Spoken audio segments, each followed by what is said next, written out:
Good morning, everybody watching Fire Mountain today. It's so good to have you online with us. This is getting serious today because I am in the driver's chair and there is someone else in the room with me, but because I'm controlling the cameras today, you're only going to hear his voice. That's how it's going to go. Yeah, I'll be the voice on the side, the little voice in your head. That sounds like a terrifying thought. How's your week been? I don't want to talk to it. There's no one here. It's just me. Right, let's get him on camera. He is here. Here he is. Episode 40. I do 40. 40. Do you know what that is? If you were married, do you know what 40 years anniversary is? Spaghetti? I wish it was spaghetti, but it's not spaghetti. What is it? I want to say, hold on, let me work this out. Go on. It's not gold. No, it is. It must be. No, it's not gold. It's got to be going like silver, something like, no, not silver. Think of a diamond, a red jewel. Oh, is it ruby? It's ruby. It's ruby. So this is Fire Mountain's ruby anniversary today. We've done 40 episodes, which is an amazing achievement. Dude, 40 weeks of Fire Mountain. 40 weeks. 40 weeks. You're welcome, Internet. You are welcome. You are so welcome. I mean, okay, so Richard, of the 40 so far, we've said from the outset, we want to hit 50. Yeah, we want to hit half a century, okay? Yeah. What has been your favourite episode so far? It's controversial. Every person I speak to about this has gone absolutely their least favourite episode. The conspiracy theory episode. Everything Fire Mountain's about for me was that episode. I mean, there's generally a bit of jibes at church there. As if anything controversial, anything that is kind of worthy of conversation, people say, you should Fire Mountain that. Yeah. So, what's funny, we were in a meeting yesterday, and the guy was bemoaning the moon landing and how he was going around the space center in Florida and going, and then you got these people who would be too fat to get into a rocket talking about how as if the moon landing didn't happen. Critiquing the science. And I was cracking up. It really hurt on many levels because I know instinctively I'm that person who is walking around the Space Center critically analysing every detail, looking for kind of burn marks on the shuttles and all of those sorts of things. But I think like ultimately, I think if we were to really push on the moon landing thing, you'd be aligned with my thinking that it didn't happen. No. So you're down with it? No. You know it happened. I don't know how you're saying it didn't happen. You say, I know it happened. There's no one... well, actually, yeah, a few people do know it didn't happen, but it's unbelievable. It is literally unbelievable. When you say a few people, is one of those people Putin? Is that where we're at right now? And so welcome to Fire Mountain, episode 40. How do you say 40, Richard? 40. 40? 40. 40. Very good. 40. 40. So...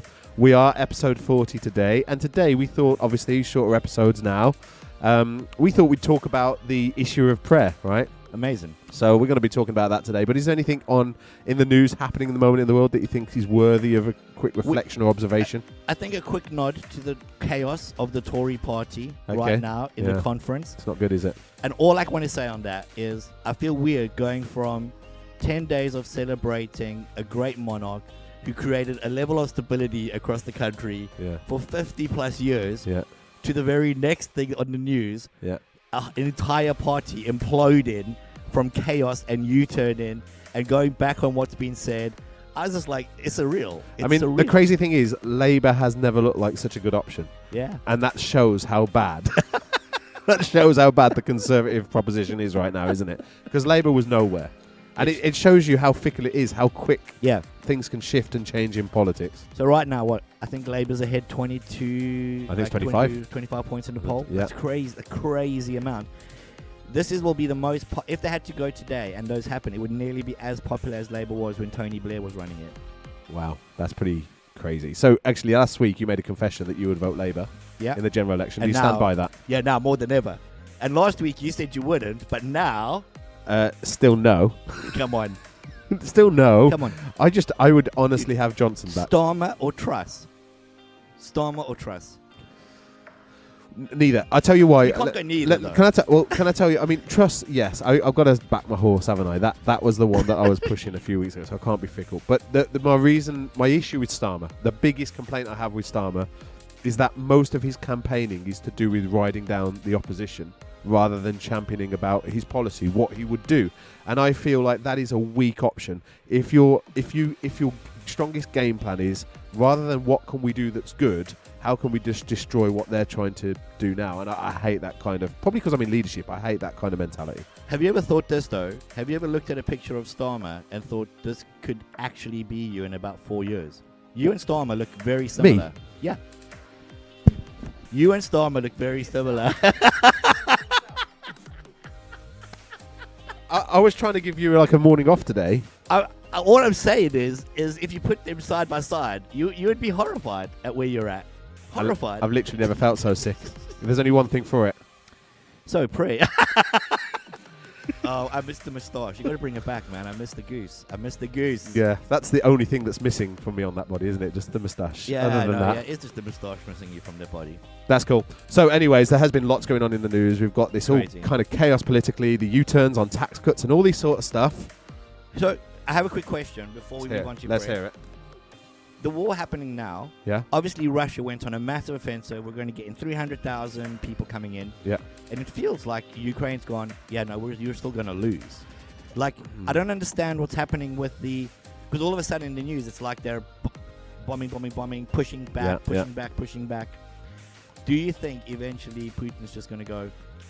This is the problem, I think. I struggle to believe how well the Ukraine have resisted the advances of Russia, but ultimately, let's not be mugs about it. Obviously, they've been undergirded by the West, and like we've been throwing them kind of all sorts of help and assistance. They had photos of British rocket launchers busy pushing back. Well, exactly, and I think that's not the half of it. If I'm honest, I think that's the stuff that we're told. Yeah. I think there's loads of stuff on the ground that probably we're not told because it would weaken our impartiality in the whole thing.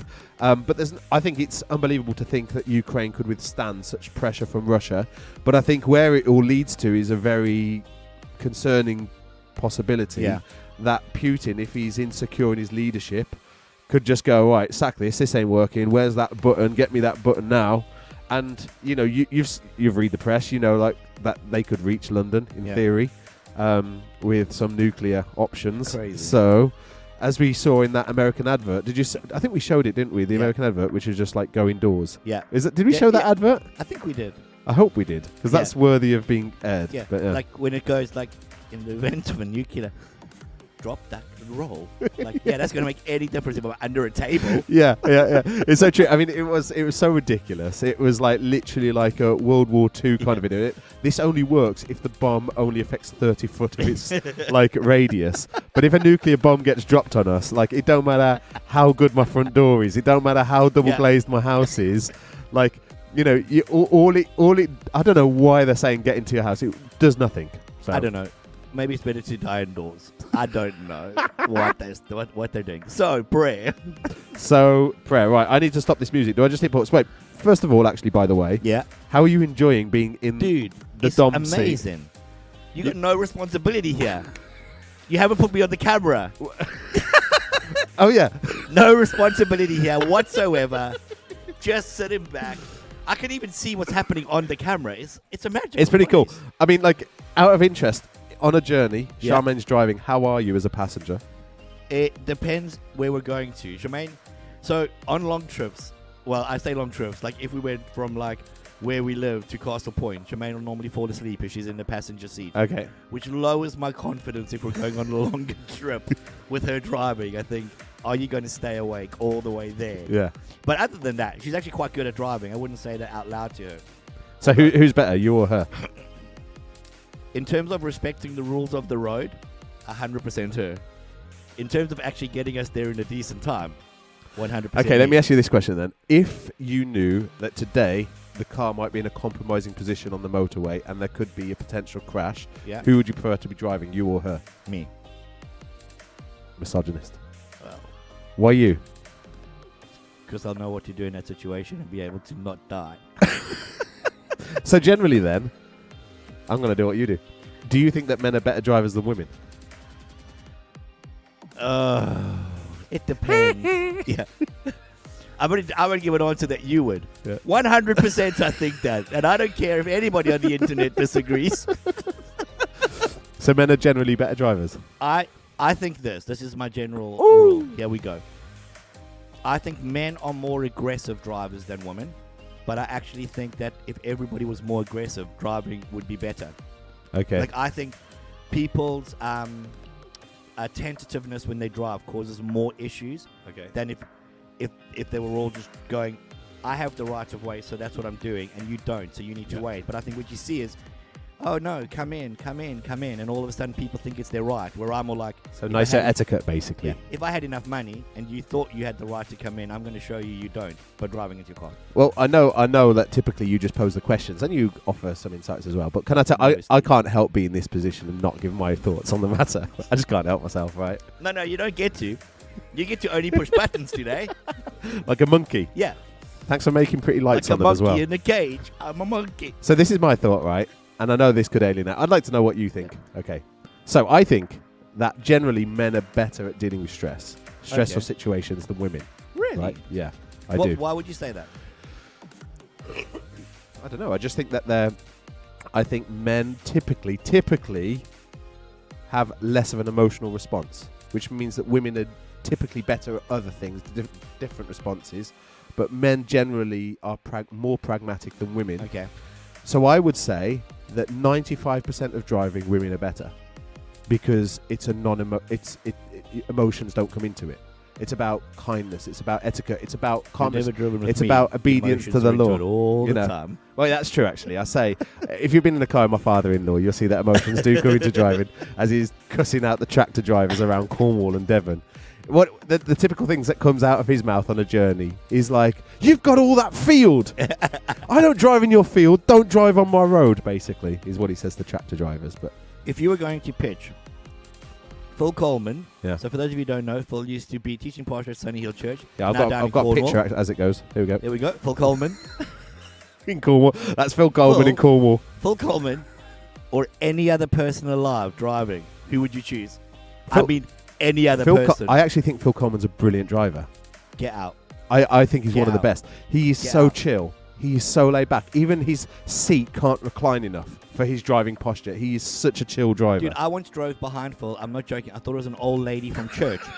Then I was going to phone her and go, oh, it was good to see you out. And then he was driving to church. And when I pulled in and he climbed out the car, I was literally like, oh my word, I thought this was like some old biddy from church. It was full. That's funny. That is very funny. I mean, before we jump into the prayer topic, I do have a slight joke on this, right? But that said, anyways, men and women, they're different. We celebrate their differences. But welcome to Misogynist Mountain. Yeah, right there. Welcome to Misogynist Mountain. Dude, that is still so creepy. That little, whatever that thing is. It's how we roll. Okay, so this pastor, right, Matt Mellor told me this, by the way, the other day, who happens to be in Uganda as we speak right now with Adam. With Adam, that's amazing. That's very cool. And he told me this joke just before he left the other day. It's quite topical because in Uganda they drive crazy, don't they? You've been there, yeah? Yeah. I've been there, not with Sunny Hill, but I've been to Uganda. Cool. All right. Well, who cares who you've been with before? Only Sunny Hill stuff matters. I don't want to bring up my ex-girlfriends. The Ugandan my lady ex-church girlfriend from the mountain. Okay, so this pastor, right? Yeah. And this taxi driver, okay, they die and go to heaven, right? You tracking with it so far?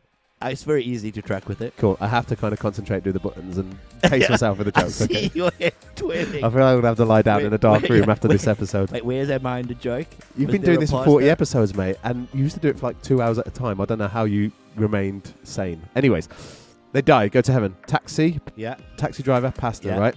Stand before God, and God says, listen, you're going to be rewarded according to the fruitfulness of what you did. Okay? And so anyways, the pastor's like, brilliant, excellent. I'm going to outstrip the pastor, surely, right? And so the Lord says to the pastor, he says, right, you see that shack over there? That's your house, right? And the pastor's like, oh, okay. Well, I wonder what the taxi driver's going to get if I'm getting this. And he says to the taxi driver, you see that mansion over there on the mountain? He says, that's yours. The pastor's like absolutely like losing his mind. He's going, what the heck? What the heck is going on here? Like, that's crazy. He goes to the Lord. He says, seriously, God, he says, like, I served for years and years. Do you know where this is going? No, keep going. Okay. I've served for years and years and years in this role. I opened the church. I towed the trailer to church. I sat on the keyboard church. I played drums on occasion. It's very topical. I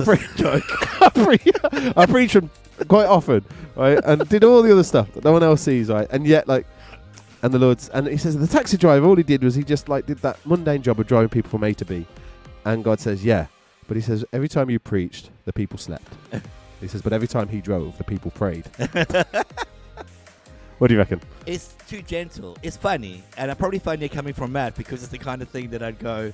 But you, It's topical. It's got prayer in. It is topical and it's got prayer. Okay, and which is what I want to get into. Okay, so to kill the music, do I just hit pause on the music bar? No, you see, there's a little music icon at the top. Just hit that. And that will fade it out. Ooh, beautiful. That was great coaching we got. Amazing. And that little countdown time is telling you how much longer we got under the green. Yeah, we got ages. Cool. We're about half the time. We haven't even got into the topic, but yeah, hey, it's about right. At least the cameras, for the most part, are only about 8 seconds delayed between who's talking. Okay, so prayer. Yeah. Today at campus, we're talking about dream builders in the context of prayer, praying for dreams. Tell me about your prayer life, Richard. And your struggles. Let's be honest about this. Cool. Prayer is one of the most hardest disciplines, I think, to instill into people. So I think prolonged prayer for me is the hardest thing. When people say I prayed for an hour, I don't. I can't. I've tried. I've tried everything. I've tried prayer wheels. Like you used to get this little thing when I was growing up where it would be a prayer wheel. Yeah, it would be like a pie chart nearly of prayer, and you move through each one, and it takes you about 40 minutes to work through the whole wheel as like a format for prayer. I've tried being out in... Can I ask a question on this? Right. I obviously, if I'm out in, I'm going to interrupt a lot. Do it. That sounds way religious. Yeah. Like if I was to say, how do I have the perfect marriage? Yeah. And to build a relationship, I have a little pie chart and say I love you to my wife. I love you. Right? Yeah. Do the dishes. Yeah. Skip past that one. Yeah. Feed the kids or whatever. Like it feels that's... Do you think God looks at that and goes, yeah, that's brilliant? Has Louise given you a pie chart? I feel like it's too close to a conversation. Well, he went wrong because I thought she said, do you want a pie? I was like, heck yes, I want a pie. Yeah. And she was like... Who ate all the pies? I think it is. I think this is the struggle with prayer. We see prayer as conversational. Yeah. But actually the Bible speaks often about prayer as a discipline. Okay, good. And so the struggle I have is I think conversationally in prayer is difficult because conversation normally implies a back and forth, not a single monologue going one way. Okay. But I think when most people conceive of their prayer life, there's no back and forth conversation with God. It's a single point monologue going one way, which isn't conversation, it's a speech. Yeah. It's just a rattling off. So I battle with that. And then I think in the discipline side of it, prayer feels, and this is the honest for me, it feels so unnatural to me just to be talking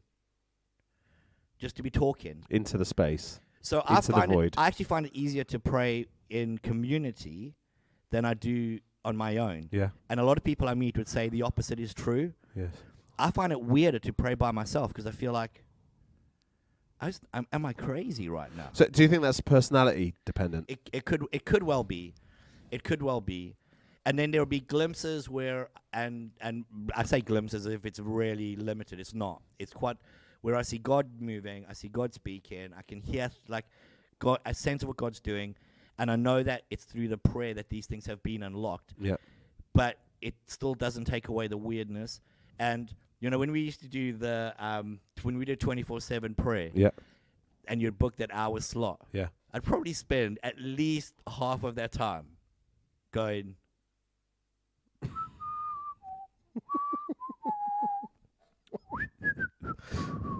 Wow, the time is moving slowly. And then kind of do a 10-minute hit on prayer, and then another, 5 or 6 minutes of, what's happening? Yeah. I find that discipline of prolonged periods of prayer. Can I ask a question really hard. Do you think prayer moves the needle? Do you think prayer changes things? Now, that's like sounds like there should be an obvious answer to that, but do you genuinely believe that? So I think that... Obviously, last week we spoke about the will of God, didn't we? Yeah. It's not that we think that God is real, but obviously, if we genuinely believe prayer worked, then wouldn't our prayer habits look vastly different in terms of the emphasis that we place on prayer in proportion to everything else we do in church? I want to say yes. The reality is I think that even though I know prayer works, I don't know if it does. I know that going to the gym regularly and running will help me lose weight. Yeah. I know it, but okay, I'm still going to choose to eat a burger. You know what I mean? It doesn't take away the power of the gym or the running. Yeah. But and I think prayer is a weird thing for people because I think worship is more likely to move someone's heart than prayer is. Okay. But I feel like prayer should become a greater staple in our lives than worship. Yeah. I don't know if Yeah, that yeah. makes sense. Yeah. Like when I sing, I feel like my heart is moved easily towards God. Yeah. My faith is easily increased. Is that because it's more emotive? I think because it's more emotive, potentially more tangible in the moment, Yeah. and potentially more, and I don't know how that works, but I know it does. When you sing, it's easier to get a sense of what God's saying back as Yeah. you're singing. Yeah. I see you struggling with the bush Yeah, there. dude. It's just too much. You got Can too much happening around you. I need the space. And then I wonder if you hit prayer. Yeah, look at that, dude. That's the luxury. Loving life. And then we and then you Jumanji. Jumanji. And then I think with prayer, like prayer should be the thing for me that does unlock way more of God, and at times it does. Mm-hmm. But it's also the thing that I think, man, this is just hard work. It's Okay. absolutely hard work. Yeah. So I have a disciplined prayer life Yeah. because I do believe prayer is a discipline. So That's just good. because I don't like it, I discipline myself to do it. Mm-hmm. But like when people talk about, oh, I spent 3 hours in prayer today. I'm like, wow. Yeah. Yeah. Good for you. I don't know how you've done that. Yeah. But I do believe that prayer does move things, and I actually do believe. I think prayer moves the heart of God. I'm absolutely convinced of that. And so as much as prayer is for me, I actually think God turns his ear when we pray. Okay. And it changes. Yeah. Like we spoke about this last week, but I think that idea of the permissive will of God. Like Yeah. He shifts inside of that as Yes. we're busy talking to him and praying. Yeah. I suppose for me, the big question I always have when I wrestle this out for myself is identifying the voice of God Yeah. in my life. Yeah. Yeah. So how much of is it that God is actually speaking to me as I pray? Yeah. And because I don't know what he sounds like, I miss it. Yeah. Yeah. Yeah. So- yeah. Yeah. Okay, What about you? I'm very distracted by that tree in you there. I feel like I'm watching, have you ever seen Gorillas in the Mist? I feel like I'm watching a silverback next to a When you big... say that, am I Sigourney Weaver or am I the silverback? It's harsh. Well, you're certainly not Sigourney Weaver, I'll tell you that. You're certainly no Sigourney. You're certainly not Can I, out of interest, Yeah. if I put that, will it fade? Will it do a crossfade? No, we have to set that up to do it if you wanted to do that. Okay, that'll come next week, guys. Yeah. I'm loving this playing around. The problem is I've probably got a bit too much ADHD to play this role because I just want to press everything. Yeah, see what's happening is you've forgotten what we're talking about and you're like, so can I crossfade here? Well, this is the problem now, is I'm thinking, if I was a pilot, I'd be concerned for all the passengers on the plane because, oh, shiny button. Yeah. What does that do right there? Okay, so prayer then. Yeah. So obviously you talk about the discipline versus the conversation, the relationship. Yeah. Do you hear the Lord speaking in prayer? Yeah. Do you feel like it's a conversation, or do you feel like it's just a discipline in the sense of I'm speaking at the wall and I'm not really hearing anything, but I'm trusting that that's enough? But both and. Okay. When my prayer is coupled with healthy Bible reading, and I want to say I have healthy Bible reading all the time, I don't. But when these two things are aligned, Yeah. I feel I way more aware of a conversation unfolding. And Yeah. it's you're praying something and you're reading something and you're going, okay, that and that. It's just like directly tied. When one or the other is out of sync, it does begin to feel way more of a slog. So I think without a good active prayer life as a discipline, Bible reading becomes really dry and hard. Yeah. And I think without active Bible reading as a discipline, prayer Yes. can become really dry and hard. Yes. But when both of these disciplines are unfolding, they become alive because they kind of spark off each other. Yeah, that's good. And when I get it right, that's exactly what I experience. And Yeah. the problem is I want to say, and that drives me to do it more. It doesn't. Yeah. It at times it goes really well, and then there's times when it's just not doing that. And normally I can pinpoint that either because I'm really busy, don't have time to read my Bible right now, or more likely, just literally cannot be bothered to do this today, but I'll pick it up tomorrow. Okay. And then So out of interest then, what motivates your prayer life? What sort of things are the things that get you praying more aggressively? So, for example, is it a family thing? Is it a sickness? Is it a need? Is it just a feeling, an experience? Is it Russia, Ukraine? What is it that motivates? so for me, it's the discipline. Okay. So there's times when there's crisis, and it will definitely play into my need to pray more, Mm-hmm. but most of the time it is just the discipline of it. Mm. Is I just go, I don't want to, I don't feel like it, do it, Mm-hmm. and I do it. And I'll have the same approach with my Bible reading. There are periods in my Christian life that I look back on and I think, wow, that's like, I want to read, I can't get enough of it. Yeah. And then actually there's quite long periods of my Christian life where I'm like, I have to do it. Yeah. Yeah. So when you talk about having a bad Bible season, it's not that you're out of the Bible, it's that you're not really finding much treasure. Yeah. You're finding it quite a dry exercise. So and that'd be, that's good. That's good to clarify. It's not that I've gone sack the Bible. I'm going to just not do that. It's normally that I'm looking and I'm going, I've been reading this for the last 3 weeks. Yeah. What's one? When you go into those meetings, someone says, "What's a significant thing God has said to you from the Bible?" And you're like, "Yeah, for God so loved the world." Can I was just thinking on John 3:16 the other day. You're just going, God's really teaching me that space between the Old and New Testament. When he was silent for 300 to 400 years, I really sense right now that's what he's like. Like it's that kind of weird struggleness in terms of, but when it all fits together, and it's really hard because I actually do think for most people, prayer and reading is a discipline, and then God honors the discipline by actually doing amazing things through that. Yeah. And also I think most people think, well, if all of this stuff is just happening, it's going to inspire me to do it. And for most of us, it doesn't. Yeah. It doesn't. Yeah.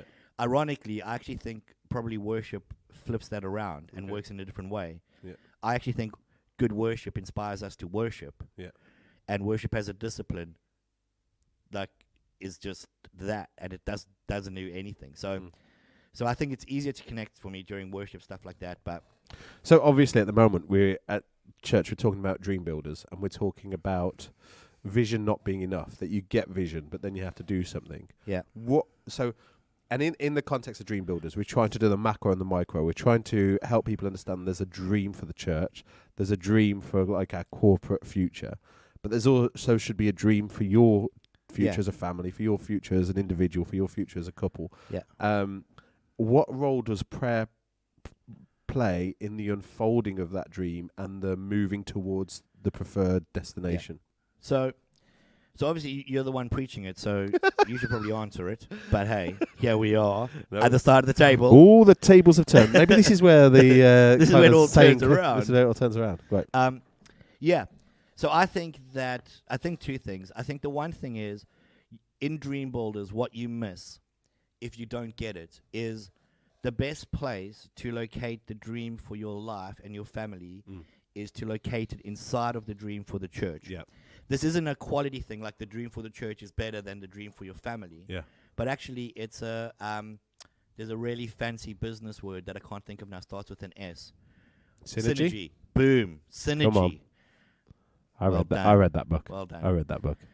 That actually the best place is when the dream for the church, God's dream for the church and God's dream for your life, for your family, not just coexist in the space, but actually have a synergy between the two. Yeah. Because ultimately, God gifts us to better the body. Yeah. So the things that God's doing through me, the things God's doing through me in my family, in my life, in my world, is to help grow the body of Christ. Yeah. So I think that synergy between these two things is important. And if you miss that, you miss dream builders. Yeah, yeah. Because either it becomes self-serving or it becomes nearly culty. Like it could borderline on either side. Nearly culty. Not quite culty. Culty-esque. Culty-esque. And I think that it's one of the big things you kind of trying to stress is these two things must be connected. Like if you don't connect them, it's a problem. Yeah. Because and I think actually what prayer does, prayer connects that to it. Yes. Prayer begins to look and go, in my conversational output with God, I'm aligning my heart to his heart for the church. And in this move, and it's really weird, when do you feel most connected to a friend or even to your spouse? It's easy for us to try and turn that into a physical thing. Yeah. Oh, obviously it's when this happens. Or it's not true, because there's lots of people you feel connected to that you have no intimate physical relationship with. Yes. It's conversation. It's good conversation. Goes, this is now I'm connecting. Yeah. It's good. And it translates beyond just a conversation. It becomes a real hard connection. And I think prayer connects this together. And so if you aren't praying in your future and the promises God's given you, and in the same breath praying in the future of the church and what God is calling the church to, Yeah.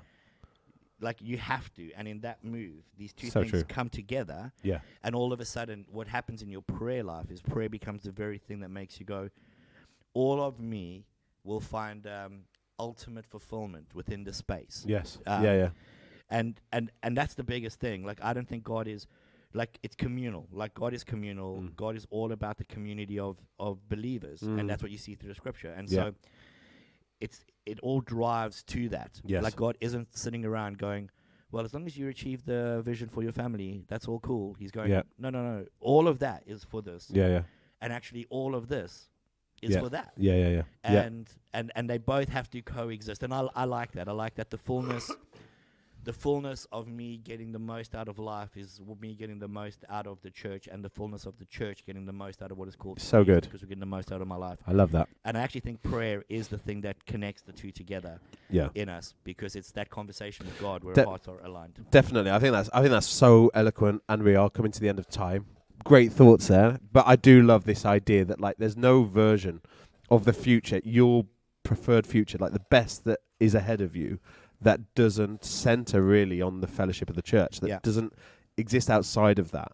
And I think, like you say, like, church is built up with healthy families, and healthy families are edified by healthy church. That there is this synergy, there's this coexistence, that really the community of prayer really moves into that space. So when the disciples say to Jesus, like, teach us how to pray, Jesus says, this is how you pray: Our Father who art in heaven, hallowed be your name. Give us this day, forgive us our sins. Like, the whole emphasis of the Lord's Prayer is communal. But there is also an aspect to the closet prayer as well, where you go into a place that is more private and secret. But actually, I think when Jesus is teaching the disciples to pray, he's teaching them about the power of corporate prayer. And I think when we're talking about building dreams, like, I'm just going to cut the mustard here. Like, we could go into it now, but actually, Sunday Live went out this morning, and that's kind of an unpacking of some of my thinking on this very issue through the life of Nehemiah, where we learn some direct lessons from his life on how prayer can look and how it can be effective. So watch that. Don't need to say it again here. It's available now on YouTube, on Facebook and all that, and it's just a 30-minute preach, and it's a condensed 30-minute condensed version of what I preached at Paul Campus this morning. But just to conclude, Richard, if people are watching this saying, I just struggle with prayer, I just really struggle with prayer, like, I just don't enjoy it, and therefore I don't do it, and I don't feel like it does anything, what would you say to people to say, like, this is something you can do to move you on that pathway towards greater prayer life? Yeah, great. I would go sort out your life. Like, that's what I'd say. Right, thanks for watching Fire Mountain today. So good to see you. Have a great day.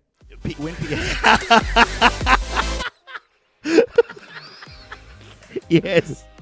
And it's quite nice now. No, I've got the bumper music back too. Good day. I like it. I would be looking at people and going, prayer is a discipline first and foremost. Sort out the rhythm of your life. Like, when people say, I'm really struggling to pray, what they're really saying is, I'm really struggling with my life. Yeah, true. Because it's a rhythm. Like, you just build it into your schedule. You build it into your diary. You go, this is the rhythm. Now, the problem is for a lot of people, what it's going to mean is, instead of waking up maybe at 6:30, wake up at 6:15. Yeah. Well, no, I'm not prepared to do that. Yeah. All right. Well, sort your life out then. Yeah. What else is there? Yeah. It's the easiest thing you can do. Get into a rhythm. Stick to that rhythm no matter what. Yeah. Never give up on that rhythm. Holiday time, whatever it is, keep it going. And then do the same thing with your Bible reading. Great. And I think if you hit these two things, you're going to see something begin to come alive and spark for you. Love that. Or don't, and carry on how you are. Like, True. Because, and I think that don't wait for it to feel like I want to pray or I want to read. Yeah. You're never going to. Just do it. Yeah. Well, I think that's really good. I think it is just a case of you have to switch it on, man. It's kind of like losing weight, isn't it? There's no golden ticket into a healthy life. We are looking hard for one. We have searched. And when they said the Willy Wonka golden ticket, we were like, Willy Wonka sounds great. And we looked hard. We ate a lot of chocolate bars to try to find that golden ticket. And it doesn't exist. It did not exist. But I would say, like, one of the things that could help is, I think Richard's right. I think that actually sometimes praying in community is actually easier and it can move you somewhere. So I would say find someone that you know who's a Christian. Maybe it's your spouse. Even praying with your children is a place to start, isn't it? It's just like getting into a community space where your prayers become now accountable, and because you're with someone else, they have to be more focused. Yeah. There can't be meanderings of like, oh, what's for dinner tomorrow? Oh, I need to do that at work tomorrow. It needs focus. You engage your mind more, I think, when you're with other people, because you realise that your prayer is kind of serving a community, not just serving yourself. So I would say, like, find someone to pray with on a semi-regular basis. Maybe you can pray on your lunch break on Zoom with someone Monday, Wednesday, Friday. Like, find a rhythm that then can spark and move something in a direction that is more sustainable for you as an individual. But really, that's the time today. Great. Any closing thoughts, Richard? No, I just think that pray. You got to do it. You got to do it. Pray. And Fire Mountain, episode 40. Episode 40. And can you just give me kind of your review and observations of my driving today? It's been what it's been. It's been what it's been. Go on. Good. I want to say you smashed it. There's been moments where it's been really good, and that's where you've let go and not touched anything.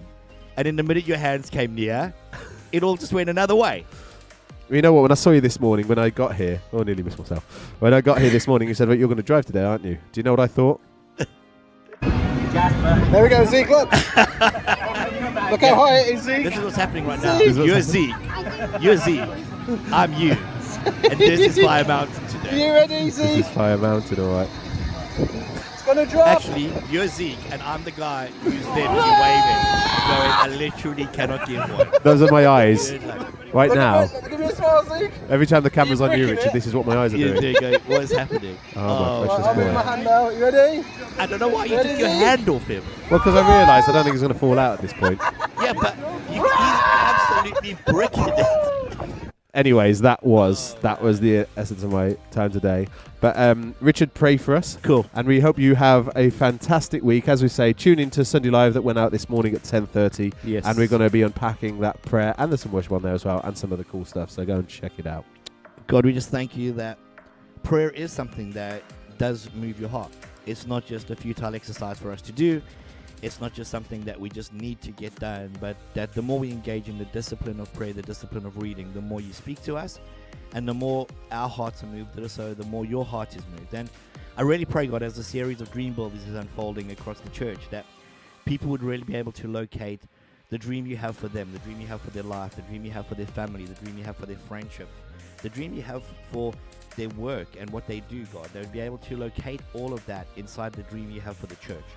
And that they would see the best and healthiest place for them to be. It's for these two things to be unfolding simultaneously in them. That as the church's dreams come to fruition, so would their dreams, and as their dreams come to fruition, so would the churches. And so I pray, God, I know that in the middle of that, prayer is the key thing. It's what will pull us together. It's what pulls these things together. It's what makes us all sit together and feel connected. And so I just pray, God, you would help us with this rhythm, this discipline in our lives, that we would become people who are known for reading and praying, and in that also known for hearing you, knowing you, and knowing what you're asking us to do. Amen. Amen. Happy 40th episode.